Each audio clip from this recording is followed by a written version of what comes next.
Okay, so on behalf of the LaRouche Political Action Committee, I want to welcome everybody here. My name is Dennis Speed, and we are about to begin our dialogue, our weekly dialogue with Lyndon LaRouche.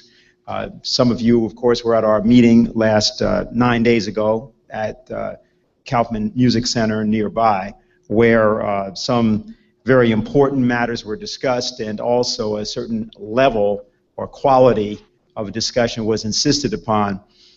Some of you know also that there have been some developments in the last few days which are rather important. And in today's New York Times, for example, there was a citing of one of these events. Saudis tell the United States to back off a bill on 9/11 lawsuits. That's the headline.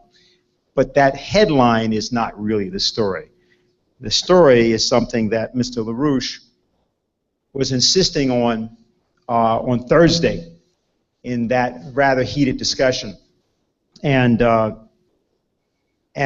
is that the Manhattan Project that he initiated has a role to play, which he intends that it play, and we intend that it play. And so I'd like, if Lynn, you have any opening remarks, that you just give us an opening, and then from there we'll go right into the questions. All right. Well, the issue, of course, which is on the table with me in particular, is the fact that there's the importance of the kind of distinction between one kind of singing and another. And therefore, that difference is acutely important. And if you can understand that and touch the right tone, you might get, well, as she would say, a president, but maybe not a president, but maybe a far away president.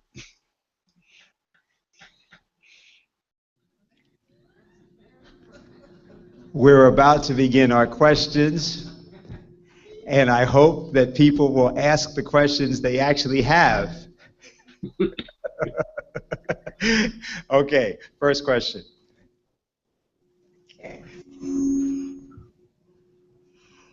Hi, good afternoon.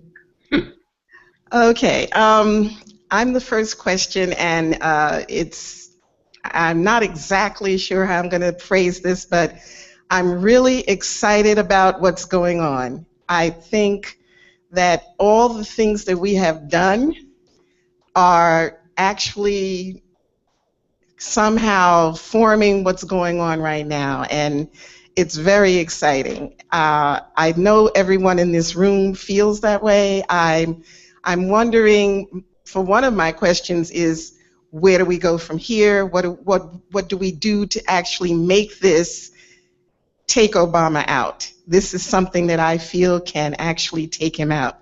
I was looking at the New York Times article and I printed it out. Obama and Michelle, there's a picture that's not in the newspaper itself, it's online. Obama and Michelle pledging allegiance at a ceremony that was given for the victims of 9/11. And it's just a travesty. Looking at this picture, it makes you want to throw up, because inside the article itself, and I'm just going to read a little bit about that I highlighted. As a teacher, you have to use highlighters. The administration, which argues that the legislation would put Americans at legal risk overseas, has been lobbying so intently against the bill that some lawmakers and families of September 11 victims are infuriated. In their view, the Obama administration has consistently sided with the kingdom and has thwarted their efforts to learn what they believe to be the truth about the role some Saudi officials played in the terrorist plot. Duh. It's stunning to think that our government would back the Saudis over its own citizens, said one of the leaders of the victims group. So we're at the point where, yes, people are starting to wonder why the administration is still backing the Saudis, is lobbying so heavily to prevent these 28 pages from still being released. And actually going into Wednesday, we should find a way to impeach Obama before he goes on Wednesday. People are infuriated, then yes, then they should find out exactly what the 28 pages are. How do you, Mr. LaRouche, how do you see our role in making that happen, like within this next week? Well, my remark to that effect will take a little time in passing, because I had the experience that led into that crisis, and also gave me a very clear view of what the crisis has been exactly, and also what should be done about it. And that's because what happened, I was involved in a investment, a technical investment in the British system. And some of the British regulators agreed with me that something was going on that was very bad from a British, even a British standpoint. Now, what happened is that at that point I was already in the story. The story was the story of the Saudi takeover of the United States. This went through that phase. Now, the chief representative of the Saudis was a leader in the place in the United States. He was a representative to the United States. He and his crew pulled off what people saw from Manhattan in particular, when two successive captive life planes were shot down in succession with the living passengers inside. And this is what happened. The British did it. The British did it in cahoots with the Saudis. The ruling representative for the Saudis in the United States as a representative was the chief architect of this process. Then what happened, as people then now know, after knowing the numerous people who were murdered in the vicinity of Manhattan during this process, and everything was held off on that point. It had from any respite of the process. And then all the Saudi families were protected in shipping them by plane into the back Saudi regime. And the British system, the British empress, was the author of this operation. The British kingdom has been the author of this operation. But you had two presidential teams which are guilty in covering up that same operation today. And the second one is Obama. So Obama is actually a cohort in the murder of Americans, and particularly Americans from the Manhattan area. A great number of people from that area were murdered on that day. And then after a little while, everything was shut down, and the Saudi families were taken safely back to Saudi land. The British enjoyed their crimes against humanity, and the rest of us were left with anger. Correct. And that's what this story is about. And the question is now, is the President of the United States, who is fully knowledgeable in this operation, knowledgeable, is he going to confess the truth of his crime? Are the Bush family members going to express what their idea of what happened there? Who's going to forgive the British? Who is going to forgive those members of the Congress who refused to take the actions which could have given relief to this travesty? And that is my story. Okay. All right. I just want to, I know I'm supposed to sit down, but I just want to, I just want to say for everyone in the room, I was reading a book, actually a kid's book, but it was so interesting to me. It was a seventh grade book about Mount Everest. And in the book, it talks about a leader and three young Everest climbers. They had picked this team. The oldest person in the team of the children, three children, was 16. So it was 16, 13, and I think one was almost 13. And these three actual children were climbing Mount Everest. They wanted to make it at least to the what they call base camp area. Yeah. And one of them fell on one of the crevices and plummeted about 25 feet below where they were trying to reach. And the youngest one was the only one that could really fit into the crevice in order to free her so they could pull her up the rest of the way to safety. And he had a pickaxe.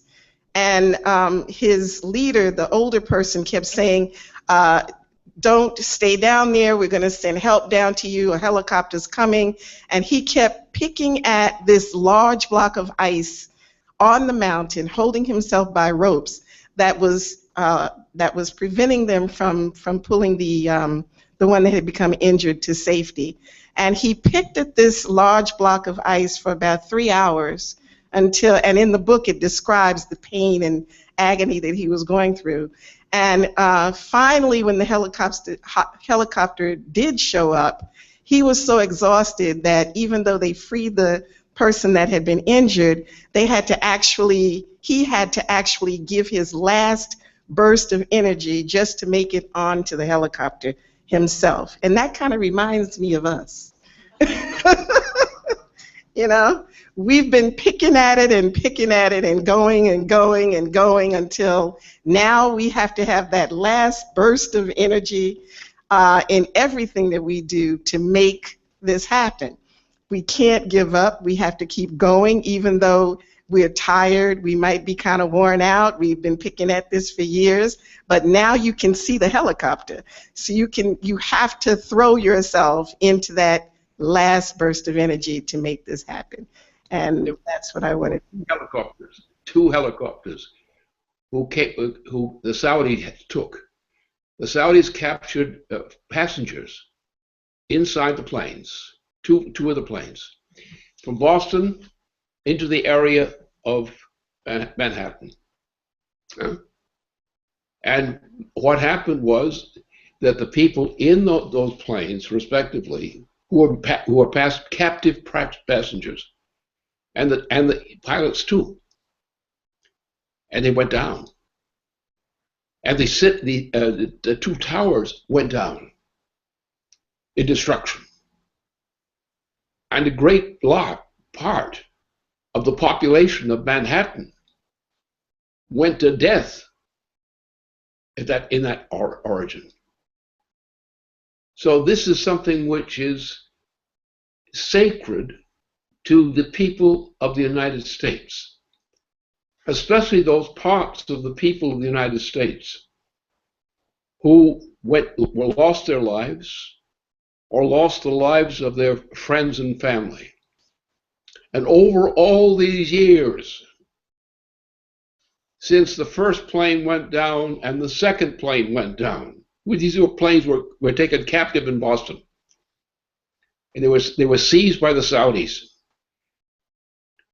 and they were hovered. I was there watching it, not directly but indirectly, but watching these planes, each of them in turns, down and down, and then they went down, and the towers went down, and there was never any explanation from the Congress as a whole,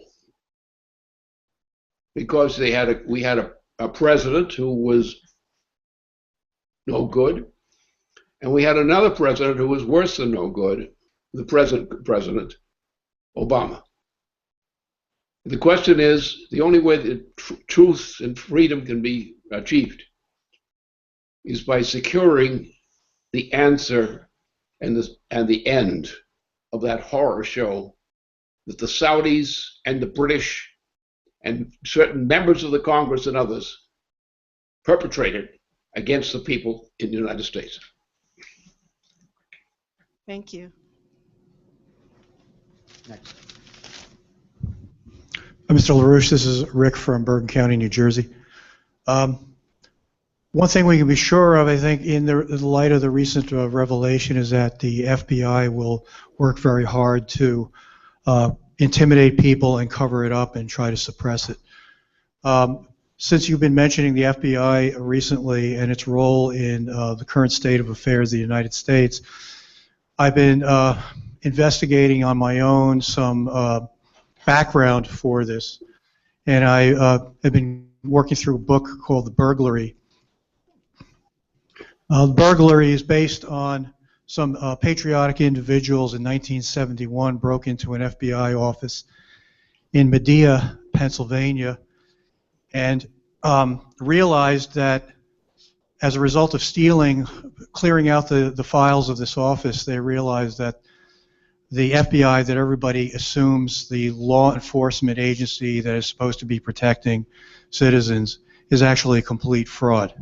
That the real FBI has nothing whatsoever to do with protecting people, and that the purpose of the FBI is to intimidate and carry out surveillance on anyone who they feel like doing it. So, for example, in the question of how deep this organization has infiltrated into the United States is actually very fascinating, because part of these files, as these files were about to be exposed, major news story, in Washington, a senator named Sam Ervin, who was later the head of the Watergate Committee, was questioning William Rehnquist, who was an assistant attorney general under John Mitchell. This is in the early 1970s under Nixon. Rehnquist had been tutored by the FBI as to how to respond to Ervin's questions, and basically he was strongly defending the right of the government to carry out surveillance against any individual who they see fit. That was the position of Rehnquist. And guess what? 6 months after that, Nixon appointed him Supreme Justice of the Chief Justice of the Supreme Court. I found that pretty shocking. But it was an indication verifying your sentiment as to what the FBI actually is, that it actually got its tentacles, its hooks throughout. It's like an alien infestation of the entire country. Now, my main question here is, and by the way, according to this, another fact that came out was that every black student of Swarthmore College was under surveillance at that time, as came out of those files. My question to you is, if people were to continue to dig, would they really see that this thing had really spread out like a very, very serious cancer, and had really got its hooks into so many different areas of the control of American society? What is your general opinion on that? I would have to be a little bit complicated on this thing, because there are mysteries in the whole process which are not fully exposed. But I could define exactly what my view of this matter was. Of course, I was a victim of the FBI on this basis. I became a victim of the FBI at the time that I was actually playing a key role in the support of the President of the United States. And so at later time, they got at me through the Bush family, and they set up the attempted assassination by a Bush family member, which ran the assassination attempt against the president. And I got in the way that the thing happened, then I was picked up later. So, and I know exactly who these people are, or the types they are. I know their characteristics. I've caught them in actions actively. I pursued them, and they were pursuing me. And they threw me in prison. And they got all my associates that they wanted to pick up also in prison. And so, therefore, with what happened with 9/11 and so forth, all these things have a convergence. And I would say the point of convergence is the time for quick justice and broad justice must be fulfilled about now. Okay, thank you. Yeah.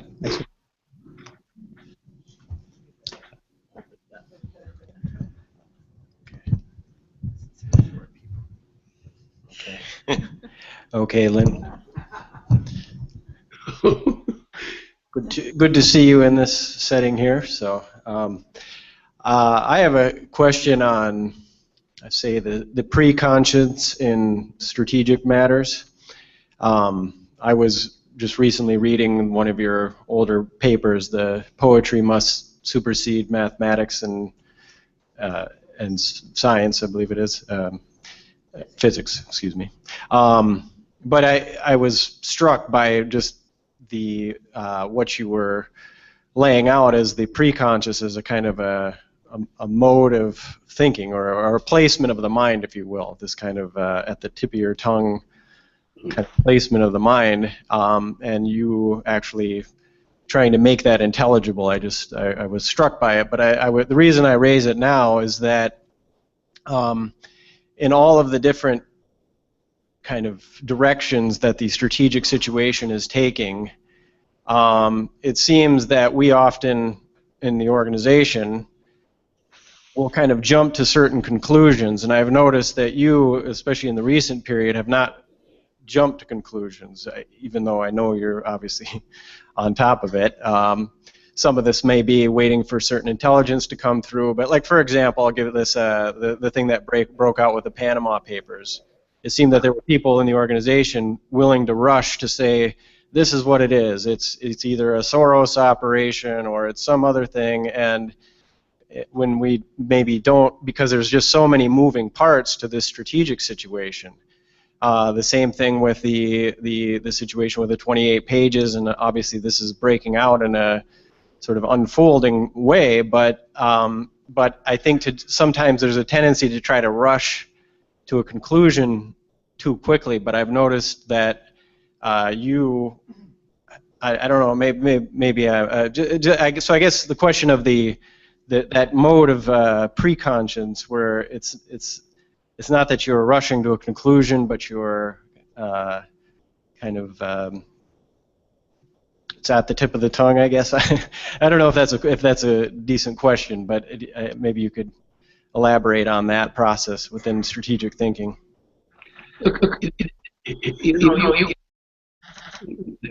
We have okay, it's clear. I think so. Good. The echo is gone. No, the problem is defined, I think, as follows. It's a personal matter, but and speaking of one's own personal matters is sometimes a little bit awkward because of the nature of the thing. But my record has always been based on what I think is the meaning of a human life, and I, of course, have developed that more clearly in the course of my career, and I have dedicated to those missions on behalf of human life.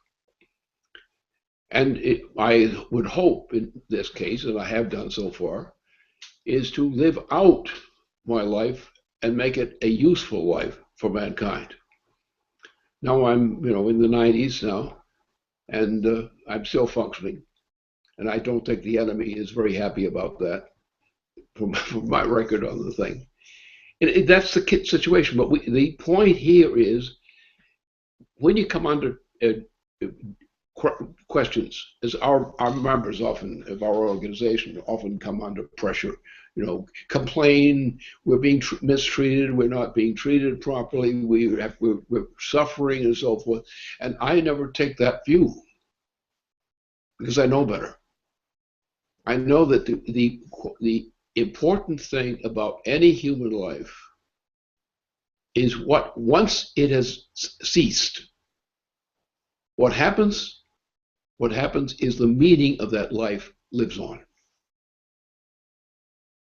And that's where the weakness arises. When people think that they have to live out a particular kind of achievement in life and then die, that's wrong. That's lazy. It's wrong. The human being should live out a life, but live out in death at the appropriate time. If you can do that, you can cope with the situation. If people are jiggling around with bets on death, they are likely to become mistaken, very serious mistaken. You have to be able to live. Of course, I had some military experience, but if you live long, fine. There's nothing wrong in dying. If it happens, if it comes to you, there's nothing wrong in dying. What is wrong is not living a life worth having been lived. And that's what we call justification.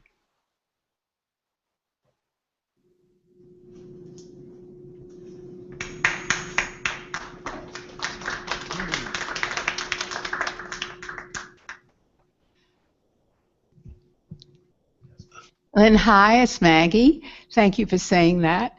I just want to preface what my question is saying. Yesterday I arrived this huge, block on 6th Avenue, and the guys were on one side of the corner and on the other corner, and I was trying to give out the flyers that Diane wrote, and they were not waking up and taking them. So I started, what am I going to do? Cause and effect. I'm going to chant. Nam myoho renge kyo. And I started chanting, and then I started getting louder. Then I took a tip even from Helga and said, what do you want to be like, the Germans? And then people started taking the flyers, And I started singing songs and everything and what have you, and mentioning just what you've been mentioning about how many New Yorkers died, and then what about our kids that went to Afghanistan and Iraq, and they had nothing to do with 9/11. Don't you want to know the 28 pages? And I had a wonderful time. And people I really actually got, gave out quite a few. And today I went down to the Columbus Circle and met with a whole group of different people I spoke with, and they were very receptive. So here we wake up this morning and we see in the front page of the New York Times this article. I had someone call me to tell me about it. They were so excited because they know what I've been doing and what you've been doing. And my question right now is, how do we really ensure that we make the connection between the Saudis and BAE, London's BAE? And since Obama, it seems, has planned to leave the United States very shortly soon and go to visit the Saudis, and then after that, he's going to go on his way to visit the Queen of England in Buckingham Palace or what have you. It seems to me it might be an opportunity to make the connection. And my question really is our role in exposing the Obama as a British agent of the Queen. Well, I would say that the light touch with that would be sufficient, and a lighter touch, heavier that is, would be better. But the point is, you're not going to achieve much simply by going through those kinds of motions. What you have to do is, we have a whole population of all the people of the planet, and we are now entering a period where the people who are going to be living from our planetary life are going to have a chance to live in space successfully, just like the space program that was done in Texas, which was then crushed by Obama. Obama shut down the space program. Now, every human being who dies in the meantime has been cheated of life, because Obama shut down the space program. Therefore, the destiny of living in space, mastering space, mankind's ability to explore space, to explore how the planetary system can work, all these things are precious things. And when you take away any of those precious things to an individual, a group of individuals, or a particular generation of people, you are destroying something which is sacred. First of all, the human being is a sacred creature, intrinsically. Therefore, that creature has a right and an obligation to survive the best they can.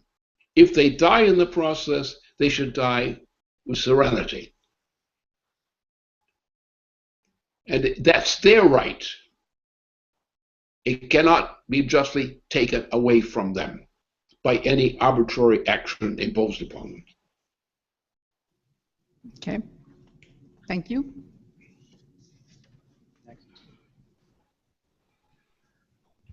Thank you. Hi, Lynn. Alvin, as always, in New York. And New York seems to be the topic. You were the one that started the Manhattan Project and stated that it would be the center of this organization here in New York. And if we were to save the country, it would happen through what was generated and emanated here in New York City. And in the past week, coming out of the conference, what has New York done? Now there's a person on the House side calling for the 28 pages. You have, in the Senate side, Schumer, a New York State senator, doing legislation from his end to put a noose around the Saudis. You have the lawsuit proceeding forward from the family members and victims of 9/11, who are essentially a New York-based thing.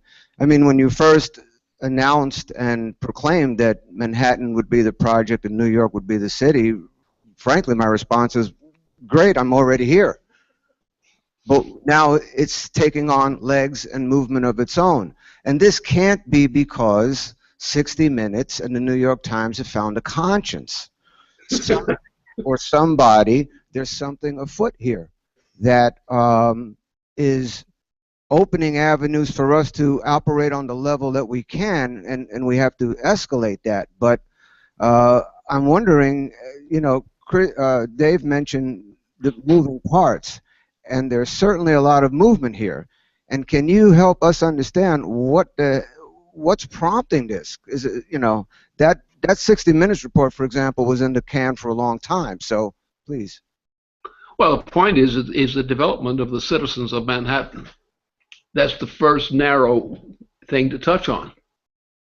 Now, many of these citizens, including the ones that died in that, but the whole city was cheated of the kind of right to life that is an active life, a productive life, because they weren't given the opportunity to develop their own powers, to develop their own mind, to have access to a company with people who do things, in a sense, to invent new conditions of life for the future. Now, if you want to take a typical case, you take a case in the typical southern states of the United States. The typical victim of the southern states in the United States is a victim. They have been cheated of the best harmony of their life. Now, a person who is a citizen of Manhattan should have find that Manhattan is an area which is kind of a sort of paradise, or something like paradise coming along the line, because that's what happened. When you have progress in the development of cities, the development of communities, what you're trying to do is you're trying to build up a person or persons to be develop themselves as powers for future generations of mankind. If they're living under bad conditions, slavish conditions, decadent conditions, they are being deprived of the meaning of their life in some large degree. And most of the people, for example, in the United States, think of the case, most of the people who had working employment as professional or good, good skilled people, what's happened in recent years? These people have been committed suicide by aid of drug usage and so forth. By despair, by the hopelessness of life. Now, Manhattan is not a hopeless place exactly. Some of the people there are hopeless, but that's a different matter we could go into. So the point is that the right of mankind is the right to live the kind of life which is useful for people who are going to bring mankind to a higher level of achievement in their lives. That's the issue. And so people who may be living safely and so forth in Manhattan, for example, are not necessarily cheated in any way. But if they're denied the ability to develop themselves, if they don't get access to good schools, or real schools, if they don't get real education, if they don't get real education to the access to education in science, in exploring space, they're being cheated.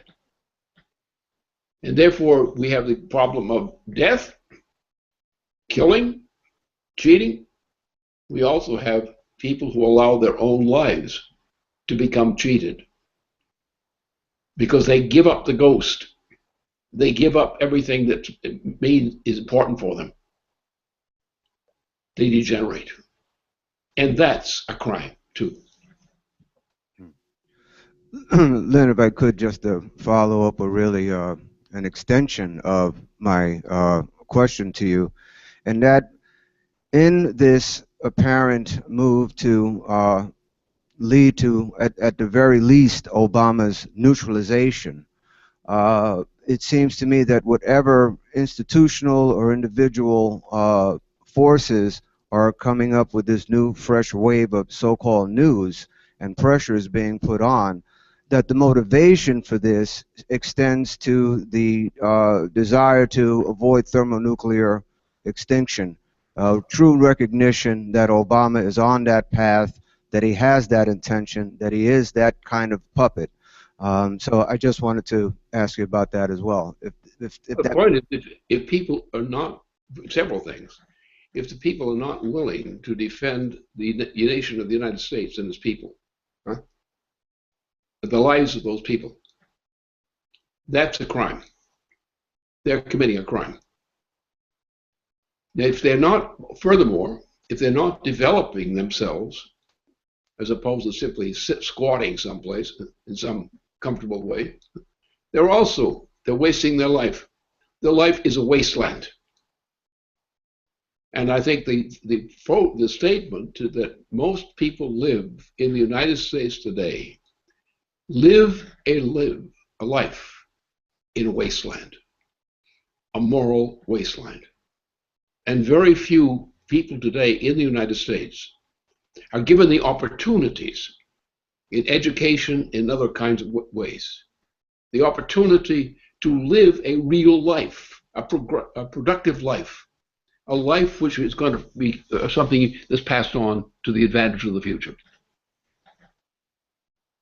Thank you, Lynn. Next question. Hi there, Lynn. I hope I can pull together my question succinctly. What I hear in what you're saying is the development of as a state of mind for intervention in this situation, continuing what we did at the conference, of a real principle of justice, that we have to hold the banner really high. And I was thinking as you were defining this principle of justice in terms of what really is the meaning of life and how it's not, that life, it is the right that when you die, that at that point your life continues, that principle is something that we really should use in organizing people around us. And it's such a beautiful contrast to portraying the cynical, stupid, low-grade, animalistic FBI, which imposes on this country that the principle of justice is thuggery, intimidation, macho insanity, and pornography. So this will be, it'll be good counterposition for people. But I think also that I detect in the way that people talk about the developments of 9/11, I look at this a little bit differently, because when I think of 9/11, I always go back to the film that you made in 1999, Storm Over Asia. Yeah. And it's very important for Americans to get out of this idea that this is an internal American issue. It's strategic, it's top-down. The principle of justice applies to every human being on the planet, not just to us. And the place that this hit first was Russia, big time. And this was this ironic moment where they found Putin. I mean, according to the semi-official biography they have posted on the internet, the way Putin was brought in is the guy who was prime minister resigned and nobody wanted the job. It sort of reminds me of where the United States is right now. And he was willing to step up to the plate. And it's all very interesting, but whether you knew he was coming in or not, or whatever it was, you took your responsibility, which was to respond to terrorism in Russia by identifying the British long hand behind it, and what its real intention was. And then in January of 2001, warned the entire United States that a Reichstag fire was being prepared by the Bush crowd. And we were actually to remind people, I'm sort of not impressed that 60 Minutes and the New York Times have published this, because frankly, we were out there in August and September of 2001 handing out leaflets warning about a big terrorist attack in Washington, D.C., and while we underestimated the scale of what they were planning, they know that we were out there doing that.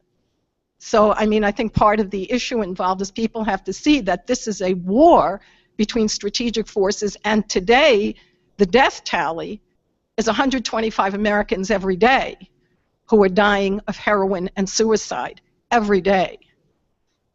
And, this, and the Russians and the Chinese have all been through this, which brings me to my primary point. I think one of the most explosive things that we can accomplish as we're going after this is to never ever forget and united in our thinking, which I think Diane's leaflet was a good example of moving in this direction, but we've got to sustain it, is that just as explosive as the 28 pages, but even more so, is the fact that they're not telling the American population anything about the Eurasian land bridge and what's going on with China, etc. I mean, the sham of the war danger against China is one of the greatest embarrassments in American history. When what China is doing, the principles, are active there. So I just wanted to say this, and please comment. Sure. No, this is the nature of the principal nature of human life. The point is that it's the object of mankind to ensure that human beings are able to continue to live as much as possible, as much as science will permit and enable.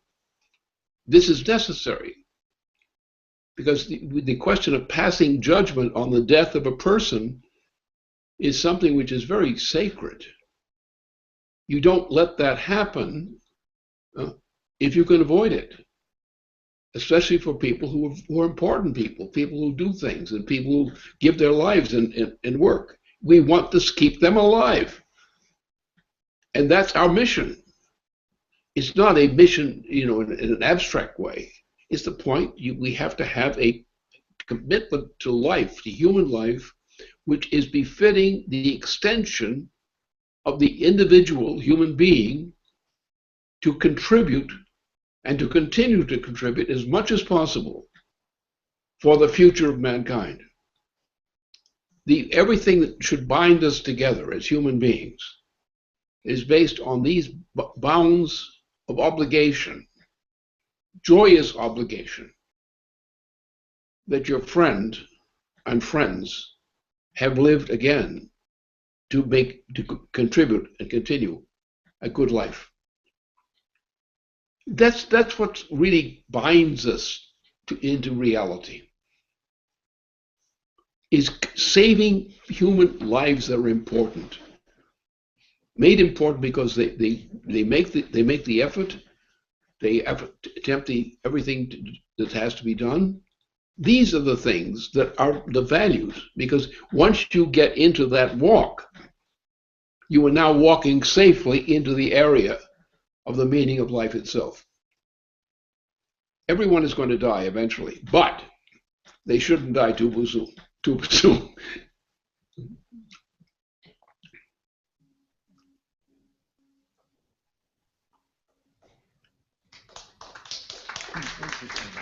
Okay, go ahead. You're next. Go right up. Hello, Mr. LaRouche. I'm Igli from Brooklyn. I have a question. If you could summarize or synthesize what is the difference between today's state of economics that is based on profits and the nature of profits versus the credit system and a moral economy? Very simple. Bertrand Russell was the Satan of his time, and he was evil, and everything that has done, even after he's dead, it was evil. The British system is evil, and so forth. These are the things that are important. The question is, mankind has to be a creative person. That mankind is not something to occur and to drop dead. Mankind is something to develop, and to develop to a higher level than earlier generations, if possible. And therefore, that's the obligation of us all, not just for our benefit, but for the benefit of those who live with us. The worst thing you can have is a friend who's a punker, who's useless. So you don't want him to get a chance to become a punk. So therefore, you're going to do everything you can to prevent him from leaving out a career of becoming a punk. So that's the minimal condition, which I would say we could share as a policy on this case. Thank you. Next. Yeah, that's good. Hi, Lynn. So I want to give a short report, which was written earlier this week, but following the conference, in leading to the conference, in my mind, the conference was just an excuse to do outreach into institutions, which we otherwise wouldn't do. And what resulted was a very beautiful result at the conference, and we had some engineers from a big manufacturing association at our conference who were very provoked with what they heard, especially in the morning panel and the evening panel. The result was that one of those engineers asked us to go through the Eurasian land bridge and the new Suez Canal, basically go through the new paradigm at one of his monthly board meetings. So myself and another member did that, and we were just given 10 minutes, but within 10 minutes we managed to give them a sense of the new paradigm. And there were about 15 engineers. Half of them were over 60, half of them were under 40, so it was a very mixed group, and they were all blown away. I mean, one of the older engineers said, "I never heard that about the new Suez Canal." He said, "How come I've never heard that?" And so he was very intrigued, and in a private conversation, he bought the report. He said, "You know, we could do the same thing here. We could do the same thing in California. I keep telling everybody we need to desalinate. Look at all that water out there. Why do we say we have a drought?" So he was very, very passionate, and he liked our passion. So there's been a lot of follow-up with him. He's working with us. He's very interested in helping us organize other such engineers, especially young engineers, around the new paradigm. So this has been very interesting. And you know, there's a lot more similar activity in other institutions also, because we did something at the conference which proved to them, to some, we proved to them our capability, and to the others, they never knew about the new paradigm, so we opened their eyes. So just wanted to give you that report. Well, thank you.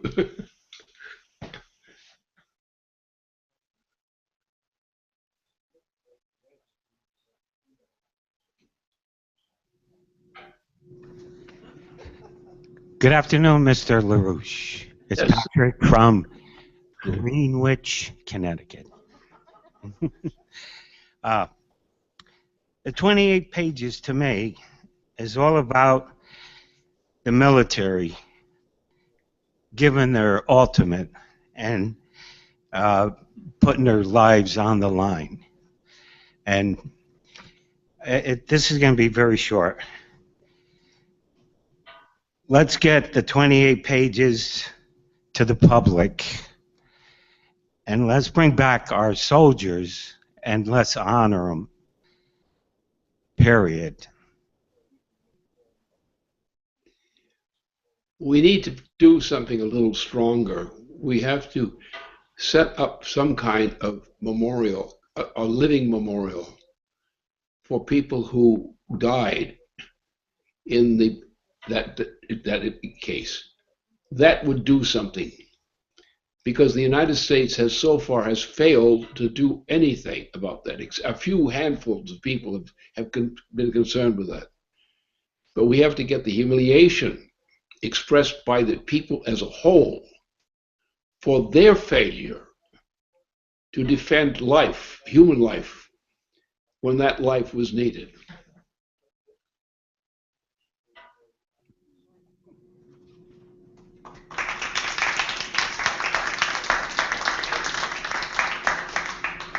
That it?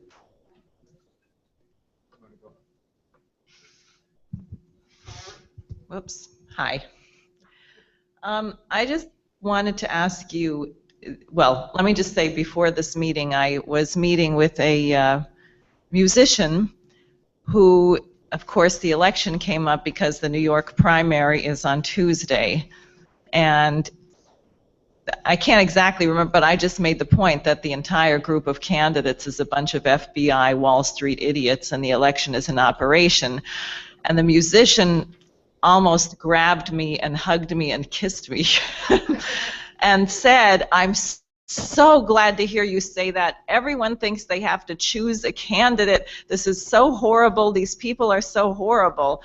And I think that's widely the sentiment. This is also a person who had 2 family members killed in car accidents on the same day recently in different parts of the United States.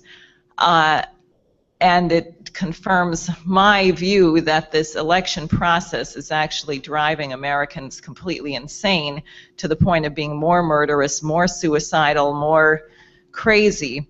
So that's on the one hand. On the other hand, I was reflecting, especially with this news about the Saudi role and the potential for unifying the people of the United States, which is one of the key aspects of our work in Manhattan and the work of Alexander Hamilton to unify the nation.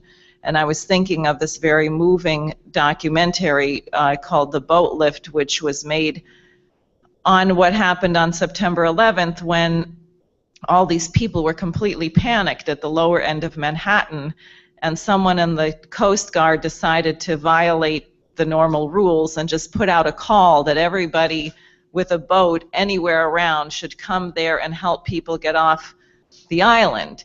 And so fishing boats and tour boats and rowboats and everything you could imagine showed up, and people dropped their facade of their normal whatever they were, the stuffy men in the business suits and the secretaries and this and that, and everybody was collaborating to help thousands of very, very panicked people to be able to get out. So you see a certain quality which we would like to be able to access in terms of a response to the crisis.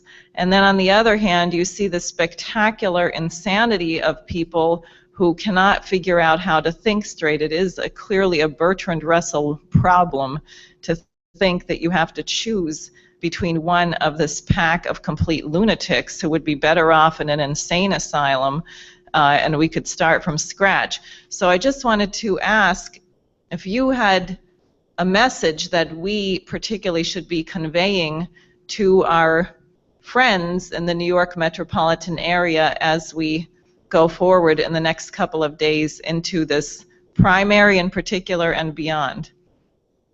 Just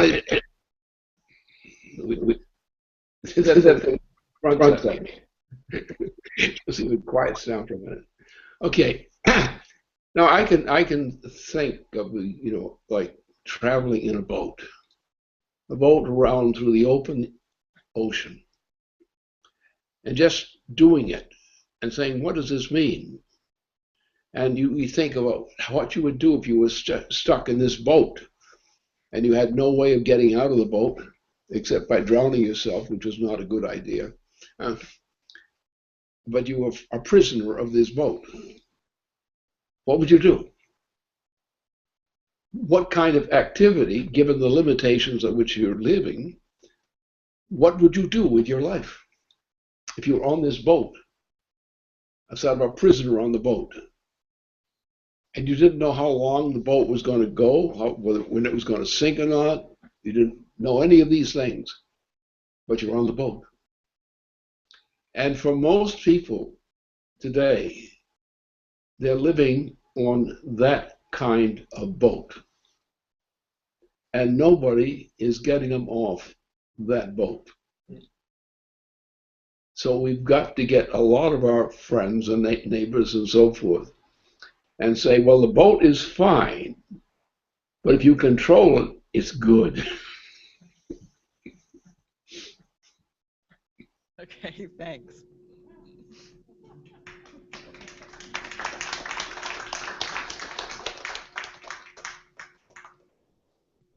What's the what?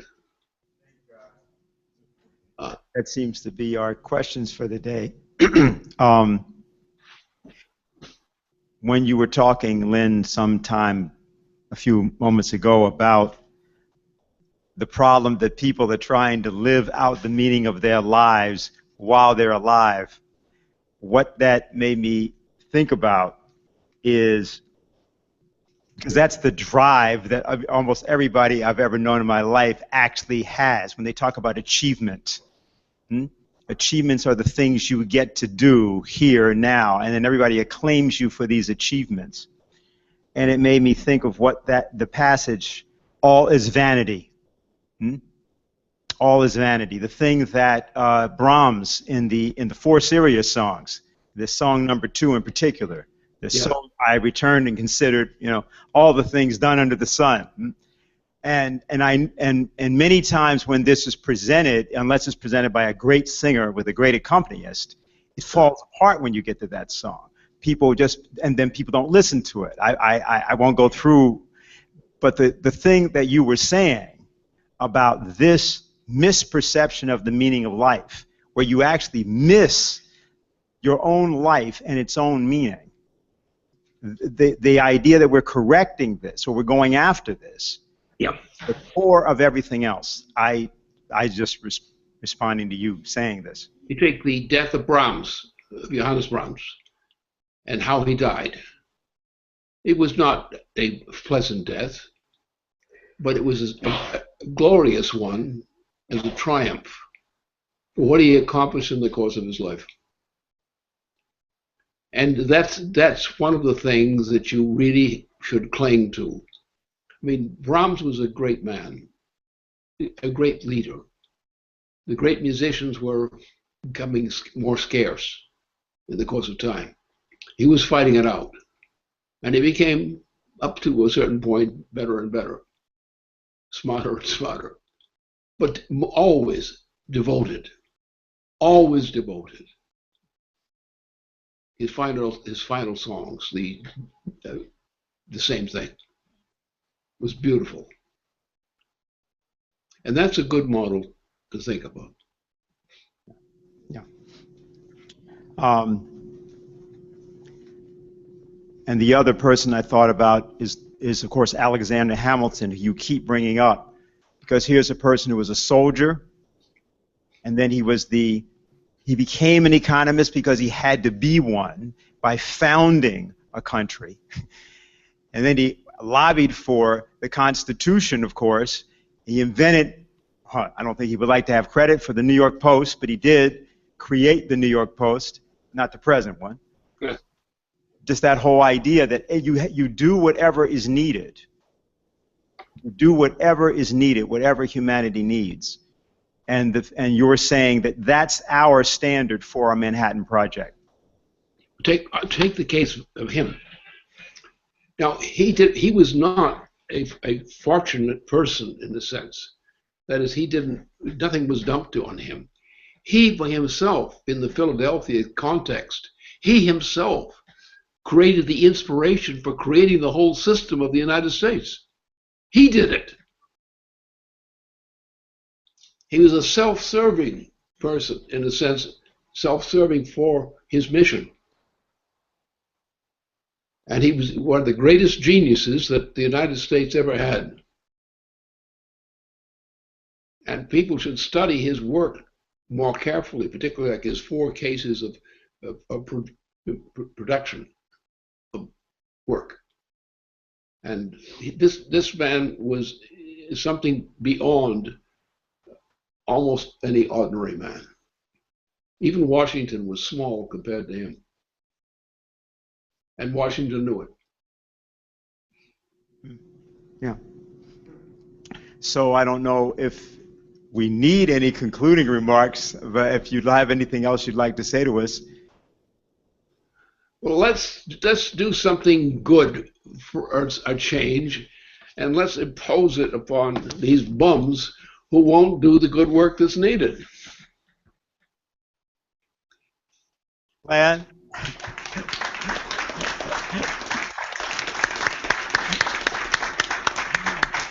All right, Lynn, we'll see you next week. Yeah, have fun.